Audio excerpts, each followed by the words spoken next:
काय काय करणार आता हा पुढे. आणि मला असं वाटतं की सरकारी वकिलाची मुदत ही 2 वर्ष असते माझ्या अंदाजाने, परंतु त्याच्या नशिबामध्ये असं आहे की त्याने त्याच्यात सुद्धा रेकॉर्ड केलं की त्याच्यामध्ये 6 वर्ष तो आता सरकारी वकील म्हणून राहिलेला आहे.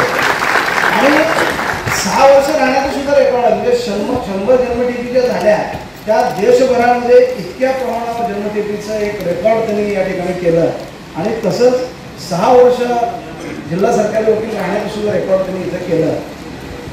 या कार्यक्रमामध्ये सर्वप्रथम आपण आमचा सगळा जो मित्रपरिवार आहे त्या सगळ्यांच्या वतीने आम्ही पहिल्यांदा विवेकजींचं इथं स्वागत सत्कार करतो.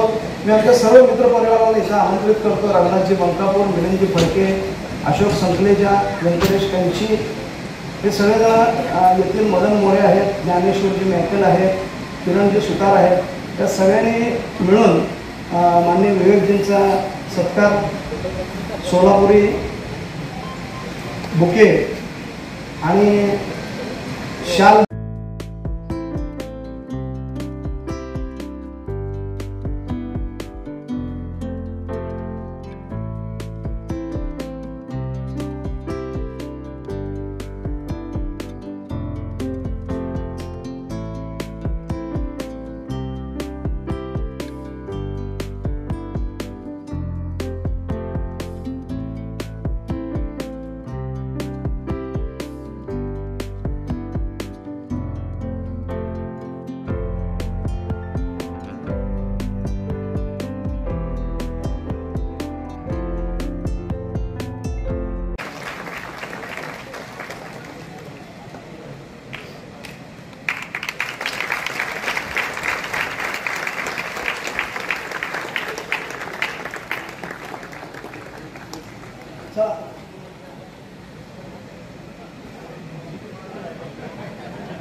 अर्चना का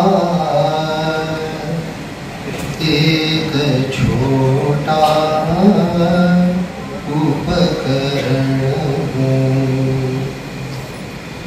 पूज्य माँ की अर्चना का एक छोटा उपकरण उच्च है वह शिखर देखो, मैं नहीं वह स्थान लूंगा,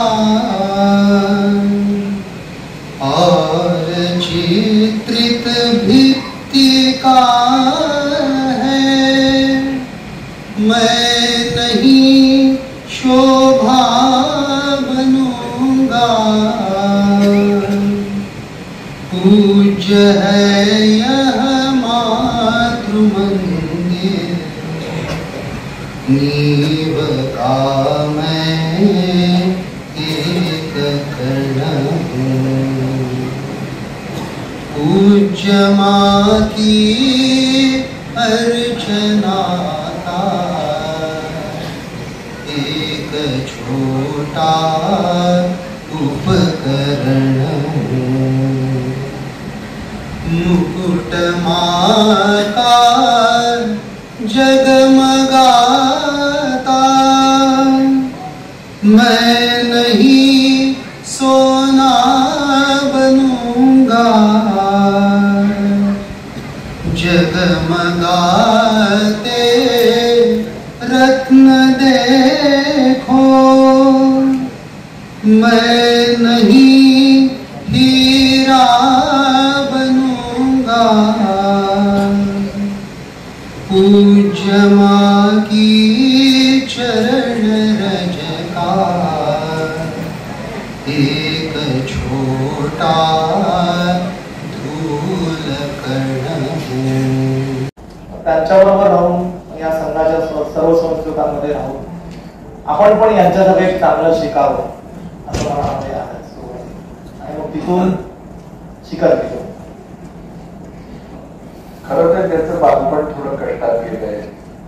नुसते कष्ट असतात असं नाही मित्रांनो. थोडी उपेक्षा पण असते, थोडी अवहेलना असते, काही ठिकाणी आपल्याला अपमान पण होतो. अशा वेळी एक सहज प्रतिक्रिया होऊ शकते आयुष्यामध्ये की पुढे थोडंफार यश मिळाल्यावर या समाजाविषयीचाच एक राग आपल्या मनामध्ये असतो. आणि मग तो तिरस्कार घेऊन बऱ्याचदा अशी माणसं की ज्यांनी लहानपणी हे भोगलंय, कोणी मुद्दाम त्यांच्या वाट्याला ते आणलेलं नसतं दुःख, पण आलेलं असतं, येऊ नये पण येतं. आणि मग सगळ्या समाज व्यवस्थेबद्दलच एक आक्रोश त्यांच्या मनामध्ये असतो. असा आक्रोश, असा विद्रोह, अशी सुडाची भावना कधी मनात निर्माण झाली यश मिळाल्यावर नाही. त्याचं कारण मी संघाचे जे प्रचारक असतील त्यांना देतो. आता अखिल भारतीय कार्यकारिणी सदस्य माननीय सुहासरावजी हिरेमठ, त्यांचा जेव्हा जेव्हा सोलापूरला प्रवास होता, तिथे विभाग प्रचारक, प्रांत प्रचारक आणि केंद्रीय कार्य, तर ते सोलापुरात आल्यानंतर आवर्जून माझ्या घरी होत. म्हणजे माझं 2 खोल्यांचं घर होतं क्वार्टर्स मध्ये. तर येऊन किंवा हे जीवन कसं जगलं पाहिजे, आपण कसं राहिलं पाहिजे, त्यांचं घर पण त्या आमच्या शाखेच्या तिथंच होतं. त्यामुळे त्यांचा मला खूप सहवास लहानपणापासून होता. आणि इतका मोठा माणूस आपल्या सगळ्या छोट्या स्वयंसेवकाच्या घरी येऊन आपल्याला चांगल्या गोष्टी सांगतो. ते वडिलांना पण भावलं जातं. आणि वडील एकदम अट्टास करत होते की ते आपण ऐकायचं आणि त्या पद्धतीने जायचं. त्यांच्यामध्ये राहिल्यामुळं आता प्रचारक या ठिकाणी सगळं घरदार सोडून जेवढं आता आपण बघतो की बीटेक झालेले, एमटेक झालेले, फॉरेनमध्ये एज्युकेशन घेऊन आलेले, या ठिकाणी आपल्या घरात प्रचारक नाही होते कुठलाही. त्यांच्याबरोबर राहून या संघाच्या सर्व संस्कृतांमध्ये राहून आपण पण यांच्यासाठी एक चांगलं शिकावं असं मनामध्ये आहे. आणि मग तिथून शिकत गेलो. खरं तर त्याचं बालपण थोडं कष्टात गेलंय. नुसते कष्ट असतात असं नाही मित्रांनो. थोडी उपेक्षा पण असते, थोडी अवहेलना असते, काही ठिकाणी आपल्याला अपमान पण होतो.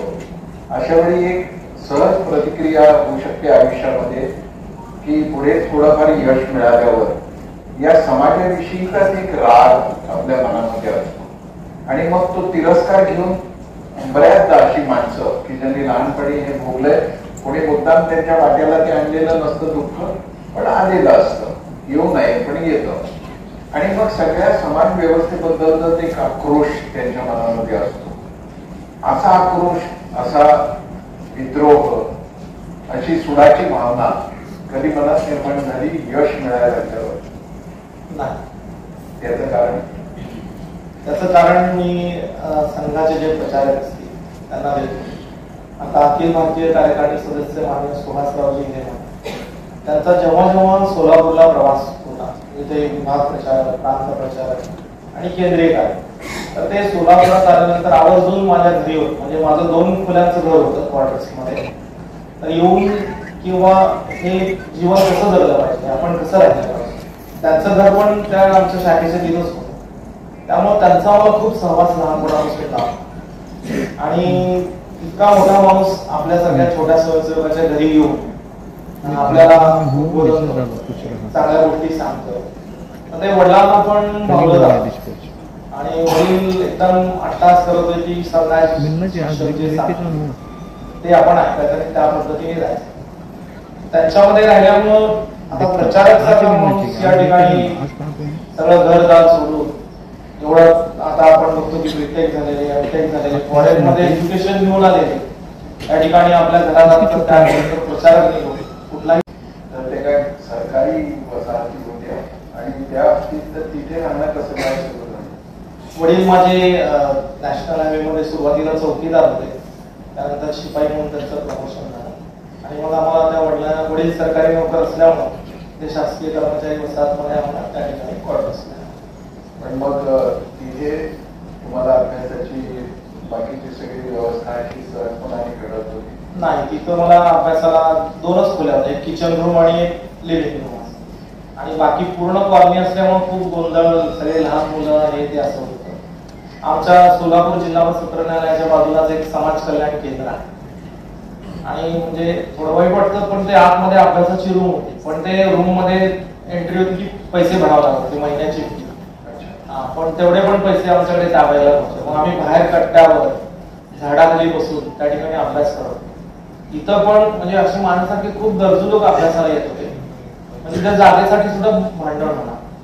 मग आम्ही कोणतरी एक मित्र अगोदर जाऊन ते सत्र शीट आपण जागा घेणार, आणि असा मी त्या ठिकाणी समाज कल्याण मध्ये अभ्यास केला, आणि तिथून मग अभ्यासाची सवय लागून छान. आणि तिथला माझ्याबरोबर सांगायला आनंद होईल, माझा एक मित्र आहे करीम शेख नावाचा, तो आता न्यायाधीश झाला, माझ्याबरोबरच तिथं अभ्यास केला. तो पण त्या वारदखाळीमध्ये छोट्याशा कामगारच्या घरामध्ये राहतो, न्यायाधीश, दिवाणी न्यायाधीश वरिष्ठ स्तर. त्याचा अर्थ त्या कामगार कल्याण केंद्राच्या कट्ट्यावर ज्याला न्यायाधीश किंवा वकील व्हायचा, पण ही पण मजेशीर गोष्ट आहे की वडील चौकीदार, नंतर शिपाई, आणि फार भाग्यवान काळात तुमचे वडील चौकीदार होते, तेव्हा चौकीदार चोर हे म्हणणारे, त्यामुळे चौकीदारालाही एक वाटलं.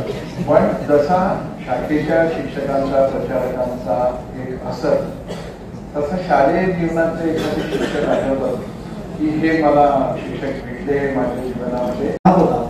10वी पर्यंत वडील आम्हाला म्हणजे चुकलं की मारतच होते, त्यामुळे ती पण मनामध्ये भीती होती. त्यामुळे त्या शिक्षकांचा दबाव, वडिलांचा दबाव, त्याच्यामुळे सुटत नाही. महाविद्यालयीन शिक्षणासाठी लागणाऱ्या खर्चाची कशी झाली? तसं तर मी 10वी पासून नोकरी करत होतो, म्हणजे माझे वडील नॅशनल हायवे मध्ये जॉबला असल्यामुळे त्यांच्या ऑफिसचं दर 6 महिन्याला एक ट्रॅफिक सेन्सेस म्हणून एक तो काम असतं. हायवेवर बसून त्या ठिकाणी गाड्या मोजायच्या असतात, असं एक मोठा चार्ट असतो. बैलगाडी गेली की म्हणजे 4 व्हीलर गेली.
सत्यविजय न्यूज चॅनल, संपादक मल्लय्या स्वामी. या चॅनलला लाईक करा, शेअर करा, सबस्क्राईब करा